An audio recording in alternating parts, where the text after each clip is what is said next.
G'day folks, it's Ben from Global Trends, sitting in a beautiful little spot here, just looking out over the water, southern Tasmania. A long way from the chaos and dysfunction that's in the US system at the moment, but I'm watching from the sidelines, eating popcorn like we do. At the moment, it's not really going to have much impact on Australia, and certainly not my life. There's some long-term things that may be affected. Inaction on climate change is probably number one of those, but the rest of the world's going to move anyway, and there'll be market changes, but a lot of those are actually going to be good in the long term. And the reduction in US power isn't necessarily a bad thing. So a lot of people will be wondering, what on earth is Trump actually up to? What is he trying to achieve? And if you want to know that, you have to look at the results of his actions. Not what he says, not what he says his plans are, or what he says he's going to achieve, but what the actual results are, and what they are now and what they are going to be in the future. There's plenty of people around who actually have some idea of what's going to happen if you place, 145% tariffs on China. It's pretty obvious, but then there's other more subtle impacts that Trump's having on the world. And when you add them all up, you can't help but come to a very, very disturbing conclusion.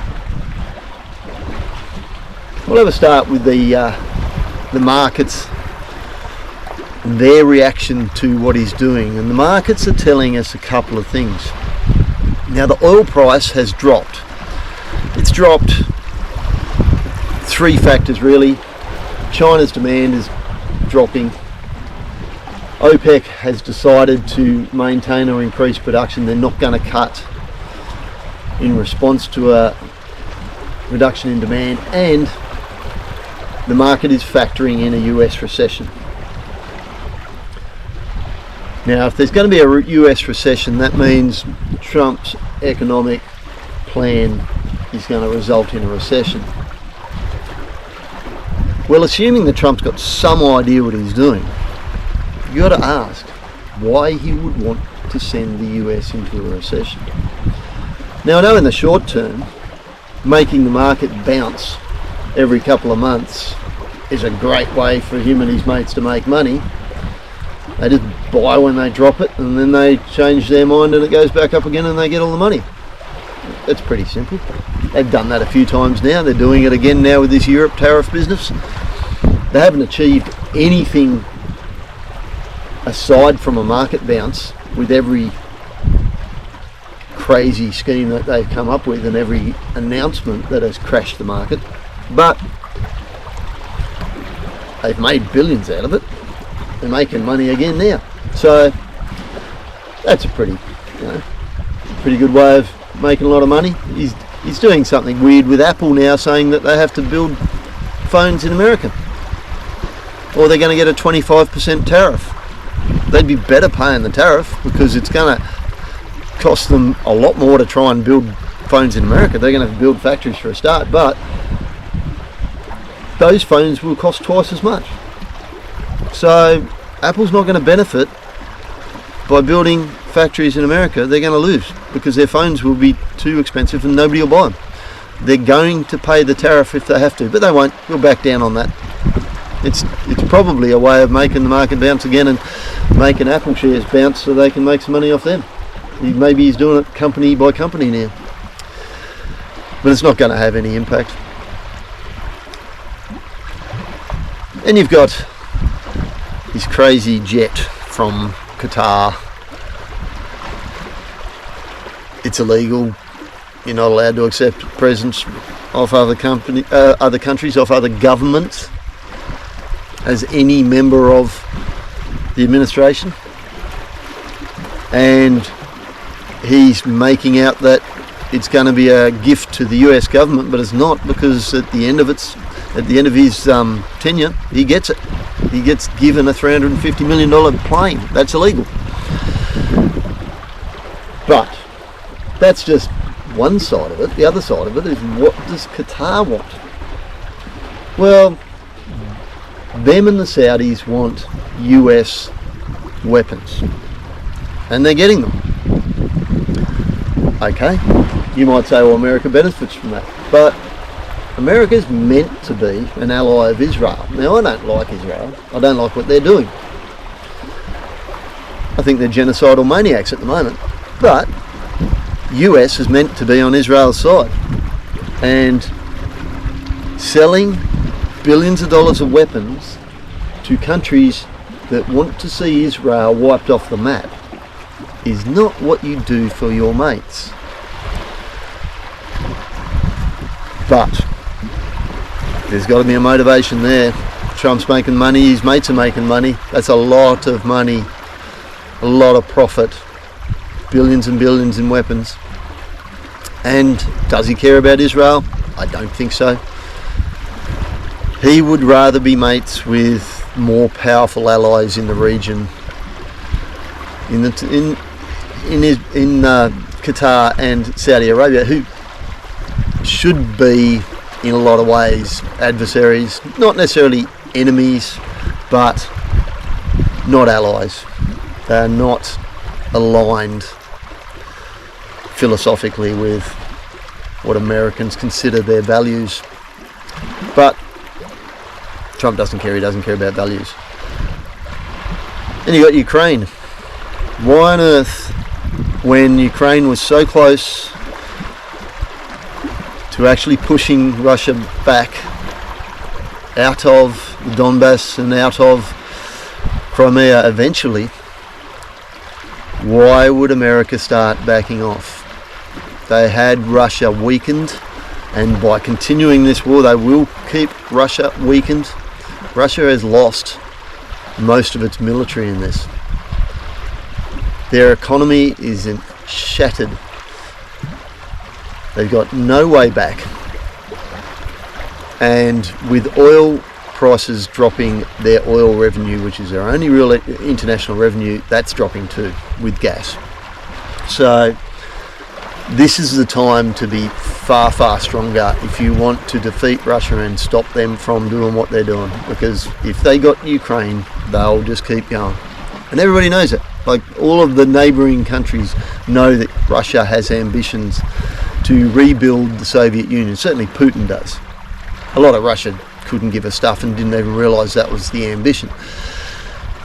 But Putin is bloody minded with this. He's not going to give up. He'll be dead soon, and I don't know who will take over, but at the moment that's what he wants.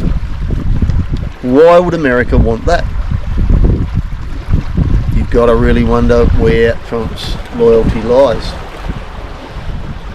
Does he actually want to do a deal with Putin for, what is basically unlimited wealth? Because Putin's got probably more money than anybody in the world, indirectly, and Trump knows that. He loves rich, dodgy people. Then you got all the weird stuff that he's doing in the domestic scene, shutting down funding to universities who don't toe the line and agree with him on everything. He's taking away people's rights. He's deporting people without due process. Like, this is the acts of a totalitarian government. And yet his supporters don't seem to mind, although Joe Rogan noticed, Ben Shapiro's noticed, even Charlie Kirk recently noticed, Laura Loomer noticed that he's behaving in ways that are completely unconstitutional and the antithesis of what they believe to be freedom. So I don't know if they're going to wake up to it in the long term, or whether they're just going to be the opportunistic seagull types who just fly in and take the scraps and don't really care about what happens to everybody else. It's a very confusing situation. But the US economy is number one. It was the reason why people actually voted him in. And when they voted him in, they thought he was going to fix up the economy, make everybody prosperous, blah, blah, blah. What's happened?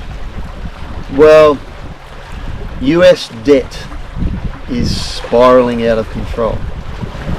He's just brought in a new, big, beautiful bill to transfer wealth to the wealthy, take money from the poor, take all their Medicaid and their Medicare, and it's just a transfer of wealth again. But in the meantime, the other thing that's happened in the financial markets is that the bond market has started to skyrocket. The bonds that the US government currently has, the 10-year bonds, they got it around 2%. They're going to roll over. They're all rolling over at 4.5%.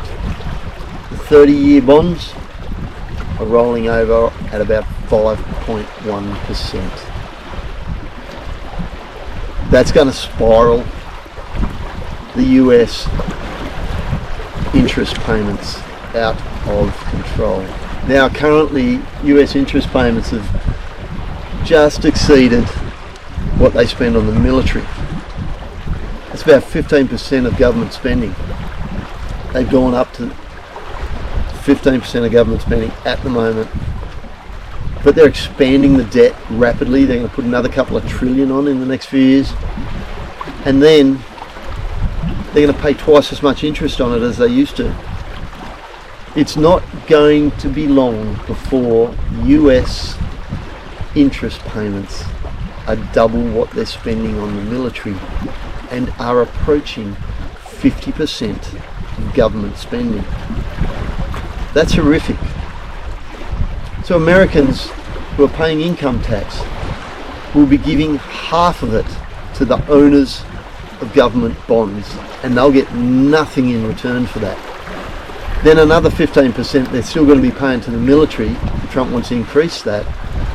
So 65% or more of their income tax is going to disappear, and they're going to see nothing for it. That's a terrible situation for people to be in. The entire population are going to be just being ripped off. And then the really wealthy, they're not going to pay tax anymore. They already don't pay much tax, and now they're going to pay less. I would not want to be an American at this point in time. The only good news out of this is that it is very likely that in the midterms the House will be retaken with a large majority by the Democrats. The Senate will probably just tip to the Democrats. The moment that happens, Trump's going to be impeached because he's broken many laws and he's behaved unconstitutionally many times. Now he's got the Justice Department and stuff on his side, and he does to some degree have the Supreme Court on his side, but I don't think they're far off going, nah, we're out of here. And the moment they have a chance through impeachment to get rid of him, I think they'll do it. They're going to have to, because there is very good reason to believe that Trump is intentionally sabotaging the United States, and he is sending the place down the drain. I don't know why. I suspect he just wants to make lots of money and then run away to Russia, and he's got a massive deal with Putin and with the Saudis and Qatar and everybody else, who are all Russian allies. I mean, these guys are Russia's mates, not ours, not America's. But he's definitely trying to end the United States for his own profit. And that's a bit of a worry. But Australia's just got to stick with Asia and see what happens. We'll just be watching. A lot of popcorn to eat. See you next time.